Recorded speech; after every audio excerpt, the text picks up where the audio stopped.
1968 চনত হাৰিয়ানাৰ হিছাৰ চহৰত জন্মগ্ৰহণ কৰা অৰবিন্দ কেজৰিৱালে 1989 চনত IIT খড়গপুৰৰ পৰা মেকানিকেল ইঞ্জিনিয়াৰিং শাখাত স্নাতক ডিগ্ৰী লাভ কৰে।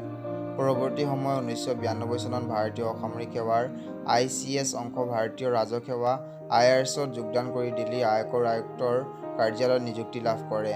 অতি সোনকালেই তেওঁ উপলব্ধি কৰিলে যে চৰকাৰ দবাত দুৰ্নীতিৰ বাবে প্ৰক্ৰিয়াটোত স্বচ্ছতাৰ অভাৱ ঘটিছে।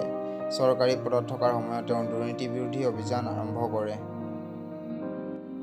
2000 চনৰ জানুৱাৰী মাহত তেওঁ কৰ্মৰ পৰা বিৰতি লৈ দিল্লীস্থিত নাগৰিক আন্দোলন পৰিৱৰ্তন প্ৰতিষ্ঠা কৰে, যিয়ে স্বচ্ছ আৰু জবাবদিহি প্ৰশাসন নিশ্চিত কৰাৰ বাবে কাম কৰে। ইয়াৰ পিছত 2006 চনৰ ফেব্ৰুৱাৰী মাহত তেওঁ চাকৰিৰ পৰা পদত্যাগ কৰি কেৱল পূৰ্ণকালীনভাৱে পৰিৱৰ্তনত যোগদান কৰে।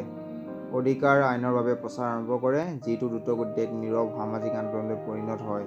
দিল্লীত 2001 চনত তথ্য অধিকাৰ আইন গৃহীত হয় আৰু অৱশেষত ৰাষ্ট্ৰীয় পৰ্যায়ত ভাৰতীয় সংসদে 2005 চনত তথ্য অধিকাৰ আইন RTI গৃহীত কৰিছিল।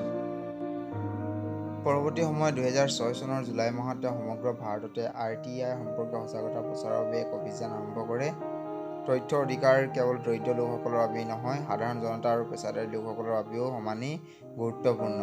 আজিও চৰকাৰী নিৰ্বাচনৰ প্ৰক্ৰিয়াত বহু ভাৰতীয় নিষ্ক্ৰিয় দৰ্শক হৈ আছে। তথ্য অধিকাৰৰ জৰিয়তে অৰবিন্দে প্ৰতিজন নাগৰিকক নিজৰ চৰকাৰ প্ৰশ্ন কৰাৰ ক্ষমতা প্ৰদান কৰে। তেওঁ সাংগঠনিক ৰূপান্তৰৰ জৰিয়তে তেওঁ মানুহক প্ৰশাসনৰ প্ৰক্ৰিয়াৰ বাবে অংশগ্ৰহণ কৰিবলৈ অনুপ্ৰাণিত কৰে। সাধাৰণ নাগৰিকৰ বাবে RTI এক শক্তিশালী আহিলা হিচাপে পৰিগণিত হ'বলৈ বহু সময় লাগিব, কিন্তু অৰবিন্দই আমাক দেখুৱাইছে যে প্ৰকৃততে ইয়াৰ এটা সম্ভাৱ্য উপায় আছে। 2007 চনৰ 6 ফেব্ৰুৱাৰীত অৰবিন্দে 2006 চনৰ বাবে অসামৰিক সেৱা CNN-IBNৰ বছৰৰ ভাৰতীয়ৰ বাবে মনোনীত হয়। তথ্য অধিকাৰ আইন সম্পৰ্কে স্পষ্ট কৰি দিয়া অৰবিন্দ কেজৰিৱালৰ নেতৃত্বাধীন আম আদমি পাৰ্টিয়ে দিল্লীত সৎ তথা কামৰ ৰাজনীতিৰ আৰ্হি স্থাপন কৰিছে।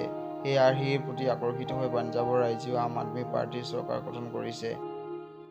এতিয়া পঞ্জাৱত দ্ৰুতগতিত ৰাজ্যৰ হকে বিশ্বস্তৰীয় শিক্ষা, সৰ্বজন সমাদৃত স্বাস্থ্য ব্যৱস্থা, বিনামূলীয়া বিজুলী, নিবনুৱা সংস্থাপন দিয়াৰ কাম চলি আছে। এই দৌৰত অসমো আছে। অসমৰ ৰাইজে পৌৰসভাত 2গৰাকী আৰু পৌৰ নিগমত 1গৰাকীকৈ আম আদমি পাৰ্টিৰ প্ৰাৰ্থী নিৰ্বাচিত কৰিছে।